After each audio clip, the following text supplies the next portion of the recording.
কপিলা, ও কপিলা, এই দেখ তোর জন্য মাঠ থেকে কি সুন্দর নরম কচি কচি ঘাস নিয়ে এসেছি।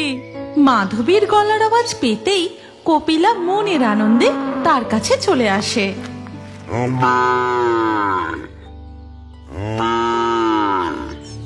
এরপর মাধবী কপিলাকে ঘাস খেতে দেয় আর কপিলা মন ভরে ঘাস খেতে থাকে। আমার লক্ষ্মী গরু, পেট ভরে খা, আর কিছুদিনের মধ্যেই তো তোর সন্তান জন্ম নেবে। এই সময় তোকে যে একটু ভালো খাবার খাওয়াবো তারও সামর্থ্য নেই। এই ঘাস ছাড়া তোকে যে আর কিছুই দিতে পারি না। মাধবী ও তার স্বামী গোবিন্দ ডিঙি ভাঙা গ্রামের এক মাটির বাড়িতে বসবাস করে।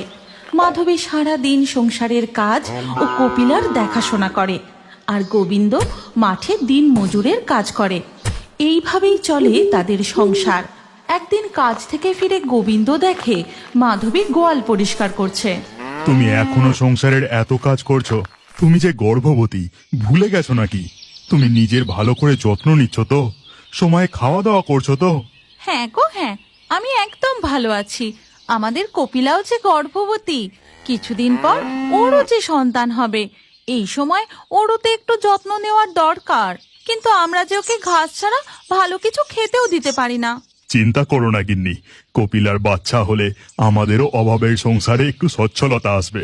ওর সন্তান দুধ পান করার পর যতটুকু দুধ বাঁচবে বিক্রি করে তখন আমরা ওকে ভালো খাবার কিনে খাওয়াতে পারবো।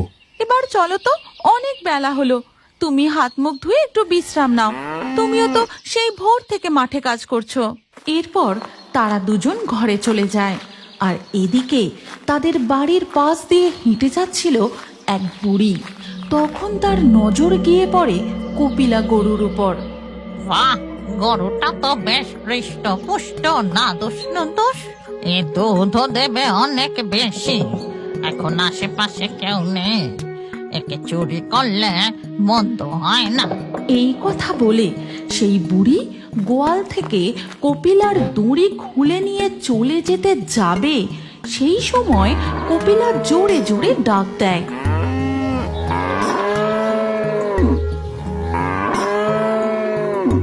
কিন্তু বুড়ি হাতে করে কপিলার মুখের সামনে কি যেন একটা করতেই কপিলা বশ হয়ে যায়। সে আর ডাকে না, একটু লাফালাফিও করে না। বুড়ির সাথে সে হাঁটতে হাঁটতে চলে যায়।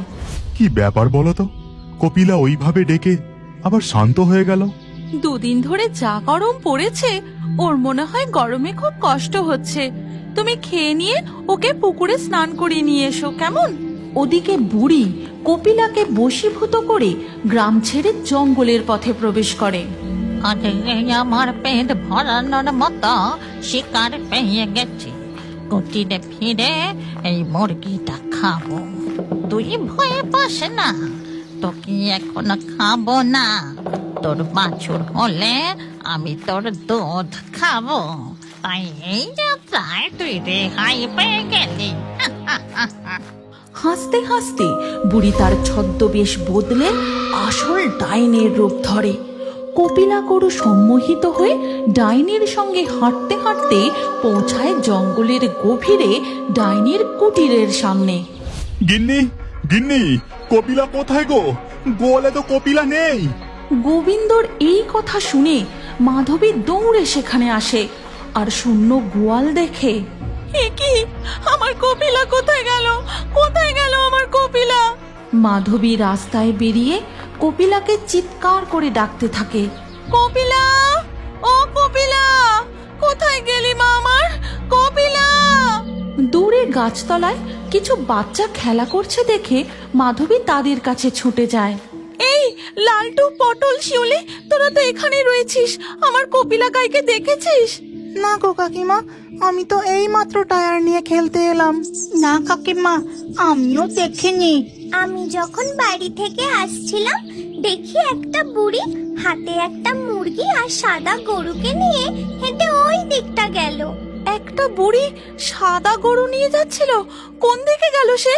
কোন দিকে? ওই তো ওই জঙ্গলের দিকে। এই কথা শুনতেই মাধবী খুব ভয় পেয়ে যায়। সে আর একটু অপেক্ষা না করে সোজা জঙ্গলের দিকে চলে যায়, আর তার পিছু পিছু যায় গোবিন্দ। কপিলা, কপিলা, কোথায় তুই কপিলা? তুমি এইভাবে উত্তেজিত হয়েও না। আমাদের কপিলাকে যদি কোনো বুড়ি চুরি করে নিয়ে যায়, সে বেশি দূর যেতে পারবে না। আমরা তাকে ঠিক ধরে ফেলবো। জঙ্গলের পথ ধরে কপিলাকে খুঁজতে খুঁজতে তারা অনেক গভীরে প্রবেশ করে, কিন্তু কোথাও কপিলাকে না দেখতে পেয়ে মাধবী কান্নায় ভেঙে পড়ে। কপিলা, কপিলা মা আমার, তুই কোথায়? তুই কোথায়? সাড়া দে, ও কপিলা, সাড়া দে।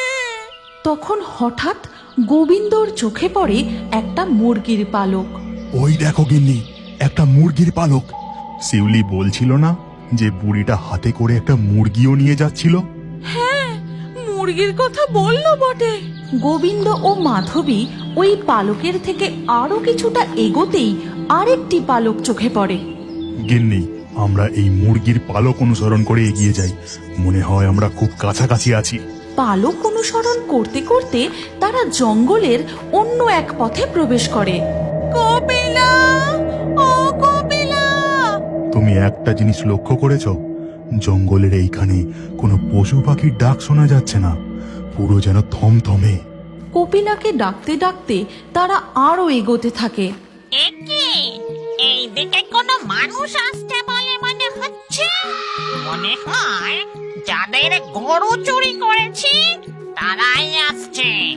আমাকে এক্ষুনি ছদ্মবেশ ধরতে হবে।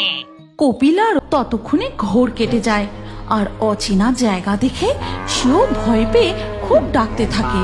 তুমি শুনতে পেলে? কপিলা মামা করে ডাকছে, তুমি শুনতে পেলে?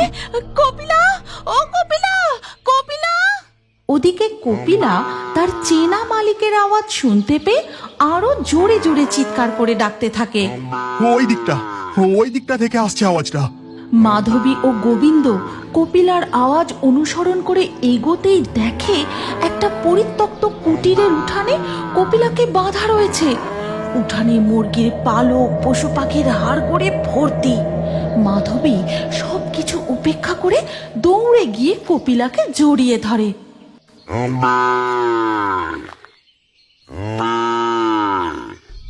ঠিক তখন ডাইনি বুড়ির ছদ্মবেশ ধরে কুটির থেকে বেরিয়ে আসে।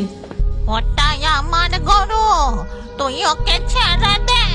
চোরের মায়ের বড় গলা! আমাদের গরু চুরি করে নিয়ে এসেছো, আবার বলছো ওটা তোমার গরু? আমি তোমার নামে মোড়ল মশাইয়ের কাছে নালিশ করব। তোমার শাস্তি পাওয়া উচিত। বুড়ি বয়সে চুরি! ছি ছি ছি ছি ছি! যত বড় মুখ নয় তত বড় কথা। তুই আমাকে শাস্তি দেবে, আমি তোকে খেয়ে নেব। ডাইনি বুড়ি লক্ষ্য করে মাধবী সন্তান সম্ভবা। সে মুখের সামনে তার হাত নিয়ে এসে বিড়বিড় করে কি সব মন্ত্র পড়ে। তারপর মাধবীর দিকে ধুলোর মতো কি যেন একটা ছুঁড়ে দেয়। তুমি আমাদের দিকে ধুলো ছুঁড়ে ভাবছো আমাদের চোখকে ফাঁকি দিয়ে এখান থেকে পালাবে? পালানোর কোনো দরকার নেই। তুমি বুড়ি মানুষ, একবার ভুল করে ফেলেছো, তাই এবারের মতো ছেড়ে দিচ্ছি। গোবিন্দর কথা শুনে বুড়ি খিলখিল করে হেসে ওঠে। এরপর দুপুর গড়িয়ে বিকেল হয়ে আসে। গোবিন্দ ও মাধবী তাদের কপিলা গরুকে নিয়ে বাড়ির দিকে রওনা দেয়। তারপর তারা বাড়ি পৌঁছে কপিলাকে গোয়ালে বেঁধে দেয়। মা আমার, তোর কোনো কষ্ট হয়নি তো? দাঁড়া, আমি তোকে এক্ষুনি খেতে দিচ্ছি। মাধবী কপিলাকে খেতে দেয়। কপিলাও ঘাড় নেড়ে মনের আনন্দে খেতে থাকে। গিন্নি, আকাশটা ঘোর করে আসছে, মনে হয় এক্ষুনি ঝড় বৃষ্টি উঠবে। চলো আমরা ঘরে যাই। এরপর সন্ধে থেকেই শুরু হয় প্রবল ঝড় বৃষ্টি। মাধবী ও গোবিন্দ রাতের খাওয়া দাওয়া করতে করতে কতক্ষণ হয়ে গেল, বৃষ্টি তো থামার নামই নেই। বৈশাখের খামখেয়ালি ঝড় বৃষ্টি, যতক্ষণ মেঘ জমে থাকবে বৃষ্টি হবে। চলো আমরা এবার খেয়ে দিয়ে শুয়ে পড়ি। তারা খাওয়া দাওয়া সেরে শুয়ে পড়ে। তখন ঠিক মাঝরাত, বৃষ্টি হয়েই চলেছে। হঠাৎ মাধবীর প্রচন্ড পেটে যন্ত্রণা শুরু হয়। আর পারছি না, আমার খুব কষ্ট হচ্ছে। মরে গেলাম আমি, আর পারছি না। তুমি দাঁড়াও, আমি এক্ষুনি দাইমাকে ডেকে নিয়ে আসি। এরপর গোবিন্দ ভিজতে ভিজতে দাইমাকে ডেকে নিয়ে আসে। তারপর দাইমা ঘরে ঢুকে মাধবীকে দেখেই, বাবা গোবিন্দ, তোর বউয়ের এই অবস্থা কি করে হলো রে? কি হয়েছে দাইমা? মাধবীর খুব কষ্ট হচ্ছে, তুমি কিছু একটা করো। তোর বউয়ের গব্বে যে কারো কুদৃষ্টি পড়েছে। এই নজর নিশ্চয়ই কোনো অশরীরীর। তোর বউ বাচ্চার যে মরণ বাঁচন অবস্থা।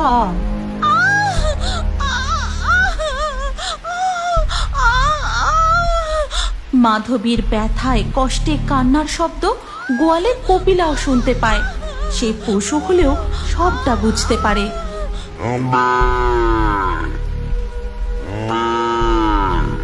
তখন দেখা যায় মাধবীর শরীর থেকে সেই ধুলোর মতো জিনিসটা কপিলা গরু নিজের দিকে টেনে নেয়। ওদিকে মাধবীর ব্যথা কষ্ট ধীরে ধীরে কমে আসে, আর এদিকে গর্ভবতী কপিলা গরুর ব্যথা যন্ত্রণা শুরু হয়। তখন ঝড় বৃষ্টির মধ্যে ঘর থেকে শোনা যায় নবজাতিকার কান্না। ও গোবিন্দ, ভগবান সত্যি কৃপা করেছেন।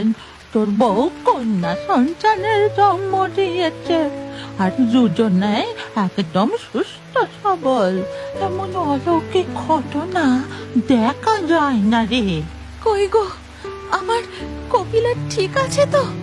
ও যে খুব ডাকাডাকি করছিল। হ্যাঁ, কপিলা এখন চুপ করে গেছে। তোমার কান্না শুনেই হয়তো ও ডাকাডাকি করছিল। এর পরের দিন সকালবেলা গোবিন্দ গোয়ালে গিয়ে দেখে কপিলা একটা সুন্দর বাছুরের জন্ম দিয়েছে। আর কপিলা, কপিলা, তুই নড়ছিস না কেন? তুই এইভাবে হেলে শুয়ে আছিস কেন? ও কপিলা, সাড়া দিচ্ছিস না কেন? কপিলা, কপিলা, কি হয়েছে তোর? কপিলা! আর এই কথা মাধবীর কানে পৌঁছতেই সেও সেখানে ছুটে আসে। হ্যাঁ গো, কপিলার মুখ দিয়ে এমন ফেনা কেটেছে কেন? কপিলা, কপিলা, ও কপিলা, কপিলা! তুমি কি জানো তোমার নামও আমাদের কার্টুন ভিডিওর মধ্যে থাকতে পারে?